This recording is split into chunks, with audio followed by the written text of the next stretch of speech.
Today we're not speaking about gas station pizza or eating monkey brains and bull testicles, even though that would be a lot of fun. We're talking about content for founders and marketers, and who better to do that than the Bizarre Foods guy himself, Andrew Zimmern. Andrew, thank you so much for coming on the show.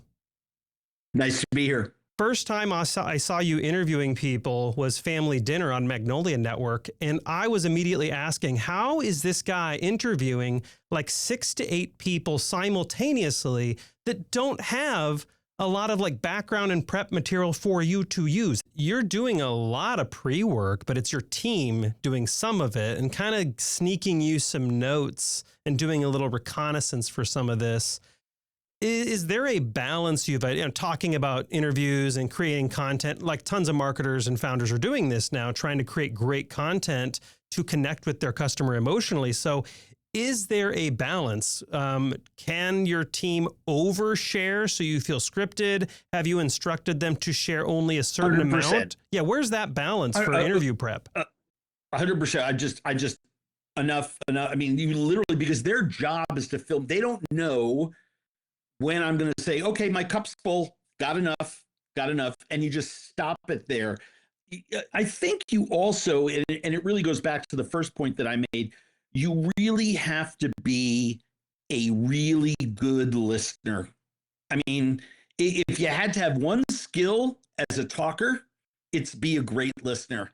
And the paradox there is really that first one, it is so vitally important that you listen to what someone is saying, because I've been with people who are not great at this, and they look at me and they're like, well, this guy is just nonstop talking about how much he loves his wife. Oh my God. I mean, enough already. It's driving me nuts. And I'm just like, ask him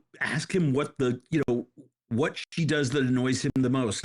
Ask him about their biggest fight, right? I mean, I can hear it in my head, right? To me, it's obvious, right? It's a canard. No one's relationship is perfect. Been in enough of them, right? Now, this is not true for every show that you want to ask someone to tell me about the worst moment with your spouse, right? But we did have a family dinner with a man who went on a mission trip to Russia, met a woman, came back 2 years later, married her, and left Russia with her as his bride, and took her to live life on his farm. And they had 10 kids in this amazing life. And she was telling me how grateful and wonderful. I mean, they really did, in every way you could imagine, have this incredible life. All the kids chipped in. All the kids were, however you would judge them, successful, right? Smart, good heads on their shoulders, participated in their community.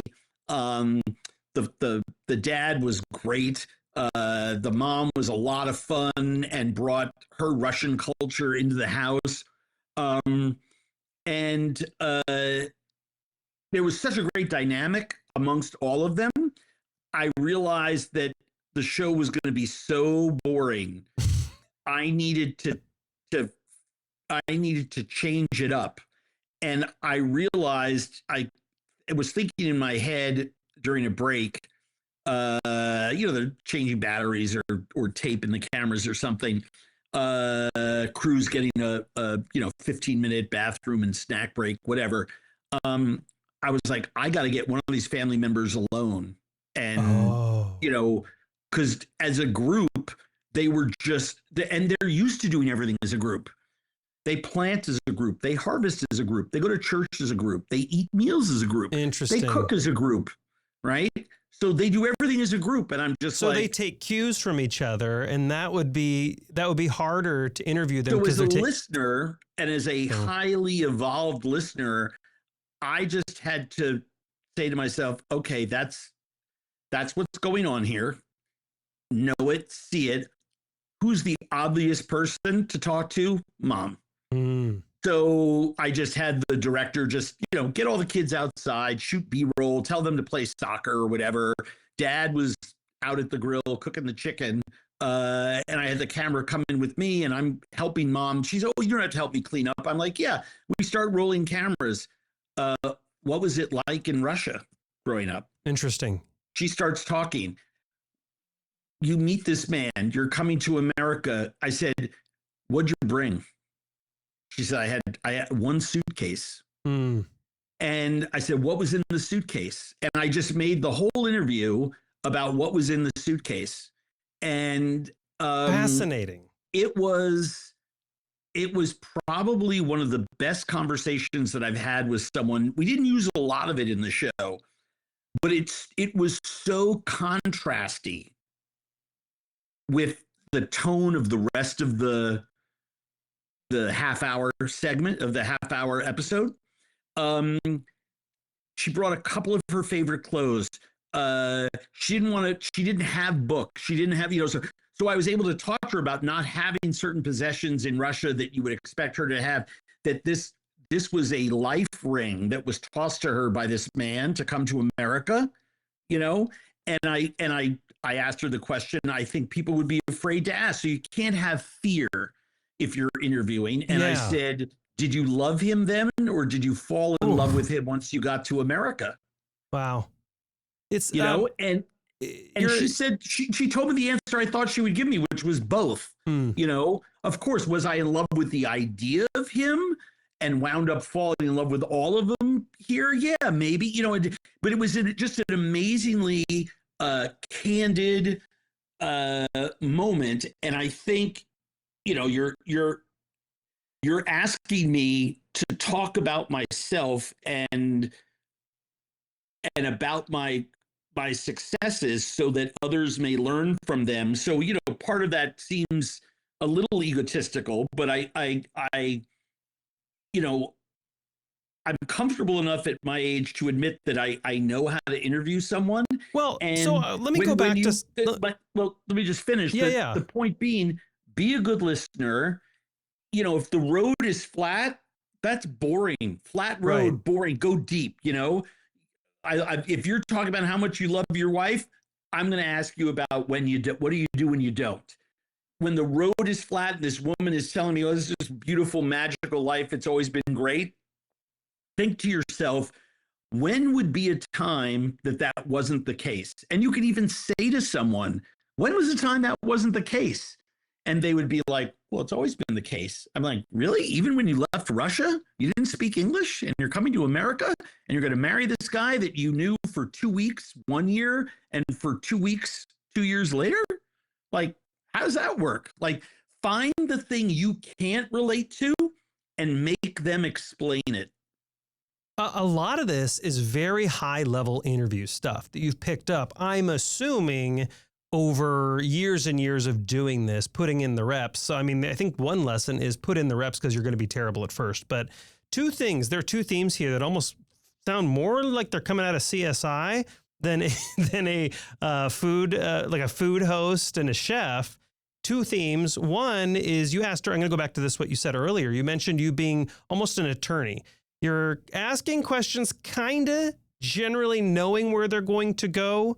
But then also you just mentioned something that maybe a detective would do, which was get people alone so that, some people don't overwhelm the conversation. If in you some have cases. To get them alone. Yeah. You have to get them alone. As a matter of fact, in the show that we were talking about family dinner with the family full of pastors, we had to get grandma alone making the strawberry pie. We had to get dad alone in the kitchen to ask about the other members of the family. You did bring up one thing that jarred my memory a little bit. When I left restaurants and I was doing those couple of years before I started doing national work and I was just exclusively local here in the Twin Cities, live local news and live local radio is the best university level education in how to do this work than anything, because no one's going to teach you. They just put you out there,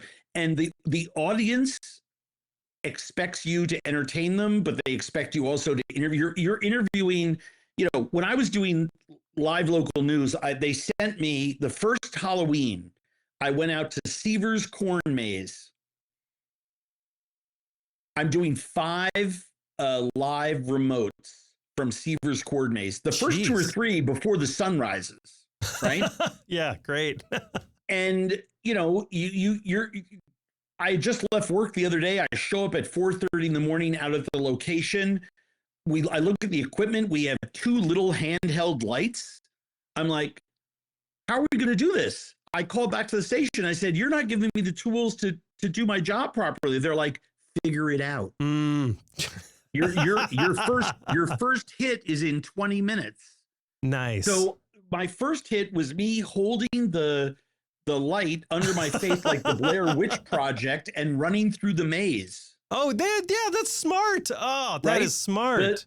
The I forget what the other hits were. By the way, the 4th hit was scheduled. In other words, we had the Bob Jenkins who owns the local hardware store showing up with his talking goose. And the reason that they were on was at his house when they're doing trick or treating, he lets the goose answer the door and lets the goose do the talking. His goose is kind of like a parrot. And I had to this is live local news on the 4th Place network, right? I mean, you have no budget. You are doing it's old school media, the old fashioned way. You learn to be very creative and you learn how to make something from nothing. I didn't want to interview a goose. I mean, it's the most ridiculous thing I'd ever said. Who would even like this story? But we made it work. We're at time, and is there enough time for me to ask one more question in there? And then, of course, I want to plug the things you're working on too. Sure. You use food, and I think you write about this in your book. You use food as a conduit to conversation. That's kind of the catalyst for conversation. Are there other catalysts? Can that be replicated in other ways? 100%. I mean, if I'd worked in a hardware store my whole life, I'd do it through hardware. Yeah. I happen to have lived my whole life through food. Now, I would make the case that it's more difficult to talk to people who are being persecuted for their religion historically in a country 7,000 miles away on the opposite side of the earth by talking about what kind of Phillips head screwdriver they use. Right. I think it's a little easier if you're talking about the food they eat and why historically they always have, right? Right. So I think food is a cultural pillar, trumps all the others. So I think in that sense, I got lucky. In that sense, I got lucky because I already was in the food business. And I think food is probably the best telescope through which to view anything. So it's almost like look for cultural openings because food, I mean, people are, as you know, people are very passionate about their food. You get people talking about like best style of barbecue, you'll create controversy. You said the word culture, math, music, dance, fashion. I mean, those are all various tent poles of different kinds through which to view things. I think anyone will willingly give you their quadratic equation. They don't use it anymore. You can take it. Music. I mean, if you take somebody's, mixtape, you might get a punch in the nose. But, historically, when we take away bread and rice, that's when blood runs in the streets. Yeah. Yeah. It's what revolutions are made of. And I think it's important to note that. Last question. What is the thing? Because you do your content, award-winning content. You have more awards than I can probably count. And you see a lot of brands doing content right now. That's the thing. Every brand has to be in content marketing. What is the thing they just keep screwing up that you just keep screaming at? Like, what is that one thing they need to do better and change like yesterday? Tell stories. Yeah. They're afraid to. That's true. And I think one of the things that AI has done that's a positive is it's scared people so much it's got them invested in it. Two of the most powerful social media entities going right now are the Gant clothing company, Mm-hmm. and I'm blanking on the name of the coffee shop in Brooklyn, but they're both doing web social media shows. So I think you can put up to up to 5 minutes. I think one of them is transferring over to YouTube, but the fact of the matter is that even if you have a minute, you can make a series with really, really, really interesting 1, 2, 3 minute segments. Absolutely. Right. And you can tell stories in 30 seconds. And I think a story is a beginning, a middle, of an end, and an end. And if you believe what a lot of real experts talk about, is that just two people disagreeing about something makes a great story. Yeah. So you can come out with a hook that's like, I bet you probably don't like beef stew. Someone's going to have an opinion. What do you mean I don't like beef stew? Of course I like beef stew. Well, mine's better than yours. I mean, and make beef stew and put it out there. The brands being afraid to tell their story or seek out the wisdom of experts to help them tell a story is probably going to be the biggest change. I think those companies who aren't doing it are risking a lot by not doing it. I completely agree. But in order to do that, and I think this is the challenge, is they have to be authentic. And that's something that you're naturally skilled at that most people aren't. Andrew Zimmern, Wild Game Kitchen is Mondays 7 to 6 Central on Tastemade. Your PBS series Hope in the Water was nominated for both an Emmy and a James Beard Media Award. And there's a book, The Hope in the Water, the Blue Food Cookbook. And of course, you're hosting the 2025 James Beard Restaurant and Chef Awards in Chicago on June 26th. What is the website and how can people follow your stuff? AndrewZimmern.com has everything. My Substack on spilled milk is probably the favorite thing I'm doing these days. I just love, writing regularly 2, 3, 4 things a week to put out on Substack about food and travel. But AndrewZimmern.com is one-stop shopping for everything. Amazing. Thank you so much for coming on the Justin Brady Show. I really appreciate it. Thanks for having me.